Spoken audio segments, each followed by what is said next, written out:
September 2012, Bangkok Suvarnabhumi Airport. Thai Airways unveils its first Airbus A380 with national pride, a royal ceremony, and executives celebrating a new era for the airline. But behind the scenes, many inside Thai already saw the cracks.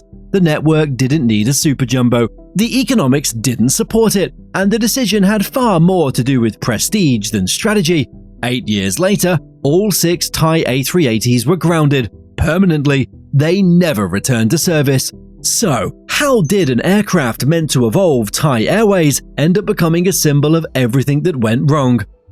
To understand how this went so wrong, we need to rewind to the mid-2000s. Southeast Asian aviation was exploding, tourist numbers were climbing, new airports were being built, every flag carrier was scrambling for relevance. Singapore Airlines had just taken delivery of the world's first A380, Malaysia Airlines was awaiting its A380 deliveries, and suddenly there was pressure on Thai Airways, massive pressure to keep up, to have the same prestige. The A380 was supposed to catapult Thailand into aviation's elite tier. Instead, it became a textbook case of how prestige and politics can financially cripple an airline. Thailand's government saw the A380 as more than an aircraft. It was a symbol, a statement that said, we belong in the same conversation as Singapore, as Dubai, as London. The problem? Thai Airways was state-influenced, not state-run in name, but the government still had its fingers all over fleet decisions. When politicians get involved in aviation, things rarely end well.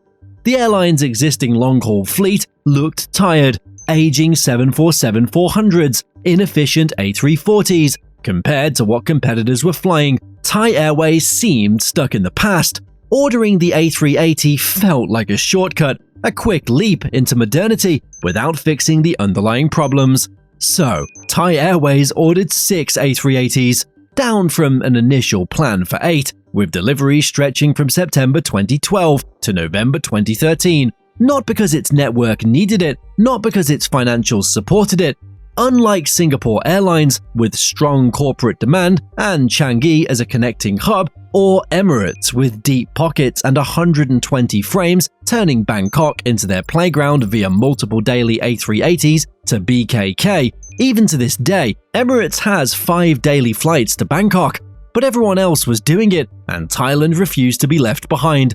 Thai Airways also bought into a fantasy about Bangkok's future that would prove wrong. Here's what Thai Airways believed in the mid-2000s. Bangkok Suvarnabhumi Airport was about to become one of Asia's mega hubs. The forecasts were seductive. Passenger growth projections showed Bangkok rivaling Singapore Changi, Dubai, Hong Kong, and Seoul Incheon. It would become the gateway to Southeast Asia, a true connecting powerhouse. And if Bangkok was going to be a mega hub, then it needed mega aircraft. The A380 made perfect sense. On paper, the reality never materialized. This amplified Thai's chronic issues: overstaffing, political meddling, corruption allegations, overcapacity on routes, and poor cost controls. The A380 didn't cause them, but it did expose them. Bangkok's connecting traffic stayed weaker than expected. Corporate travel to Thailand was limited compared to Singapore or Hong Kong. Infrastructure improvements came slowly. And most critically, Thailand's passenger base was heavily tilted toward leisure travel. Tourists heading to beaches, not the premium business travelers that make the A380 economically viable. Here's the thing about the A380, it isn't just a big plane, it's a special kind of big plane. It depends on 2 things: massive connecting traffic flowing through your hub and strong premium cabin demand. Thai Airways? They had neither. Singapore had both. Emirates had both. Thai Airways had beaches and backpackers. But even if the hub fantasy had materialized, Thai Airways was about to face something far worse. The world was changing, and the A380's entire business model was becoming obsolete. Thai Airways placed its A380 order right before 3 seismic shifts hit aviation. Each one made the A380 look like a relic before it even entered service. First, oil prices spiked in the second half of 2017, dropping only when the pandemic arrived. The A380 is a 4-engine jet, 4 Rolls-Royce Trent 900 engines, guzzling fuel on every sector. Thai Airways wasn't Emirates. They didn't have deep pockets or a stable fund backing them. High fuel costs immediately made the A380 a financial liability. Second, the twin-engine revolution. The Boeing 777-300ER broke every efficiency record in the book. Then, the 787 Dreamliner arrived, then the A350. Suddenly, airlines could fly the same long-haul routes with 2 engines instead of 4, burn 20% less fuel, carry just enough passengers to fill the plane profitably. Point-to-point routes surged. Airlines stopped thinking in terms of massive hub-and-spoke networks and started thinking about direct connections. The A380's entire business model, massive capacity at congested hubs, was becoming obsolete. Third, Emirates, Etihad Airways, and Qatar Airways all attempted to dominate Southeast Asia. While Thai Airways struggled, Emirates deployed the A380 aggressively. Etihad Airways attempted to feed traffic via Abu Dhabi, and so did Qatar Airways. 3 state-backed carriers with much deeper pockets. Thai Airways couldn't compete on scale, it couldn't compete on price, and it certainly couldn't match the 3 airlines' hub scale. By the time Thai Airways took its delivery of its first A380 in September 2012, the airline was already financially weak. The A380 wasn't arriving into a booming network, it was arriving into a crisis. Compare this to ANA's A380 story. ANA ordered just 3 A380s, dedicated solely to flying the Honolulu Flying Honu route, targeting Japanese holiday-goers, a quirky but ring-fenced leisure trunk with consistent loads. Strategically sound, it had a clear business case. ANA was also protecting its domestic market against outsiders. Thai Airways had no strategy, just hope, and hope doesn't fill premium cabins.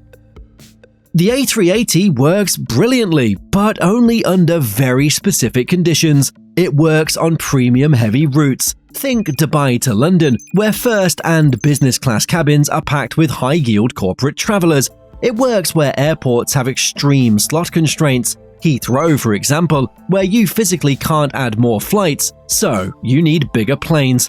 It works on thick business markets with year-round demand, routes where you can consistently fill over 500 seats at good yields.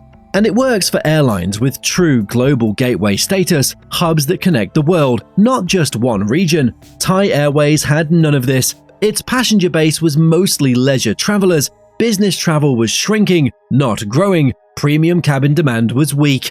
Yet they tried to make it work. Configured with 12 first class, 60 business, and 435 economy seats, 72 premium total, mismatched to Thai's leisure-heavy base. Just before the pandemic, the core routes were from BKK to Frankfurt, London Heathrow, Osaka, Paris, and Tokyo Narita. Emirates could make Bangkok to Dubai work with an A380 because Dubai is a genuine global hub with massive connecting traffic. Thai Airways was trying to replicate that model without the infrastructure, the network, or the demand to back it up.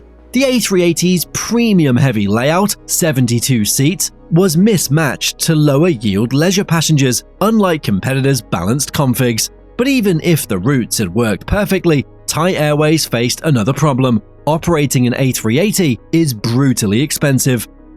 Running an A380 isn't like running a 777, it's an entirely different beast. Thai Airways operated a subfleet of just 6 aircraft. In aviation, small subfleets are a nightmare. Here's why. With just 6 aircraft, economies of scale vanished. Dedicated crews, simulators, spare Trent 900 engines, parts, and ground equipment, all for a tiny fleet. Compare that to Emirates, which operated over 120 A380s before the pandemic. Every penny of training, maintenance, and parts was divided across a massive fleet. Thai Airways struggled operationally from day one. Engine maintenance was expensive. Cost per flight hour was astronomical. Ground infrastructure became a problem too. Suvarnabhumi Airport had limited A380-compatible gates. Ground handling equipment had to be specialized. You couldn't just roll up with standard baggage loaders. Everything had to be supersized. Everything cost more. But the killer was the premium cabin yield. Thai Airways' hard product wasn't competitive. Its business class lacked the appeal of Singapore Airlines or Emirates. Economy passengers don't generate the revenue needed to justify an A380. Here's the math. The A380 only financially works if you're filling premium cabins. Unlike a 737, where you can still break even with moderate loads, the A380 is so expensive to operate that anything less than near-perfect loads means bleeding cash. The A380 amplified structural weaknesses like overstaffing and cost controls that Thai never fixed. And Thai Airways was bleeding fast. Thai Airways' A380 operating costs were unsustainable from the start. The aircraft became stranded assets, too big for regional routes, not competitive on long haul, no flexibility to redeploy them anywhere else. And then COVID-19 hit. March 2020, the world stopped flying. Thai Airways grounded its entire A380 fleet, all 6 jets, parked at Bangkok Suvarnabhumi and Utapao. They never flew again. All 6 stored in March to April 2020. Official retirement decided during rehabilitation. Thai Airways filed for rehabilitation on June 18, 2020. The airline entered court-supervised restructuring with outstanding debts, totaling 245 billion baht by the end of 2019, roughly $7.6 billion. The restructuring plan was brutal. Cut the workforce, sell assets, retire unprofitable aircraft. At the top of the list, the A380. The restructuring committee's recommendation was brutal: A380 retirement as soon as financially viable. By 2021, Thai Airways put all 6 A380s up for sale at near scrap value. Following the restructuring, Thai focused on smaller widebodies, and in February 2024, it ordered 45 787-9 aircraft. But the A380? Gone, and no one at Thai Airways mourns the loss. So, let's be honest, why did Thai Airways order the A380 in the first place? The real reasons? National prestige. Thailand wanted to stand shoulder to shoulder with Singapore and Emirates. The A380 was a status symbol, not a business tool. Government influence, state-backed pressure on fleet decisions meant strategy took a backseat to optics. Over-optimistic hub forecasts. Everyone believed Bangkok would become the next Dubai. The data didn't support it. Failure to predict the twin-engine revolution. Thai Airways, like many airlines, didn't anticipate that the 777-300ER, 787, and A350 would have such an impact on carriers' networks. It bet on the past instead of the future. Misreading the competition. Thai Airways thought it could compete, but aircraft don't create strategy. Strategy creates the need for aircraft. Weak financial discipline. The airline was already losing money before the A380 arrived. Adding the world's most expensive passenger jet to the fleet was financial negligence. Thai Airways didn't buy the A380 because it made sense, it bought it because everyone else did. And that's never a good reason to spend billions of dollars. Thai Airways could have ordered aircraft that would have actually worked. Earlier Boeing 787 Dreamliners, fuel efficient, perfect for point-to-point routes, lower operating costs, similar capacity that matched actual demand. Airbus A350-900s, range, efficiency, everything the A380 wasn't. Any of these would have been cheaper to buy, cheaper to operate, easier to maintain, and vastly more profitable. What if they'd chosen more 777-300ERs or A350s instead? Greater flexibility to up-down gauge, lower risk on marginal routes, and better matching for seasonal demand, avoiding the A380's fixed high costs. Thai Airways eventually figured this out and welcomed its first A380-900 and 787s just a few years after its last A380 arrived in November 2013. That's the future it is now pursuing. The A380 was the expensive, painful detour.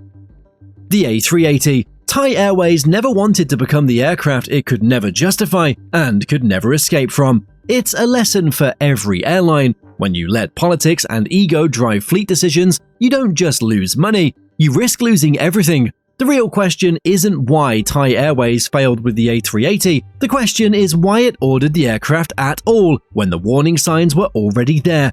Thai Airways survived, barely. The A380 didn't.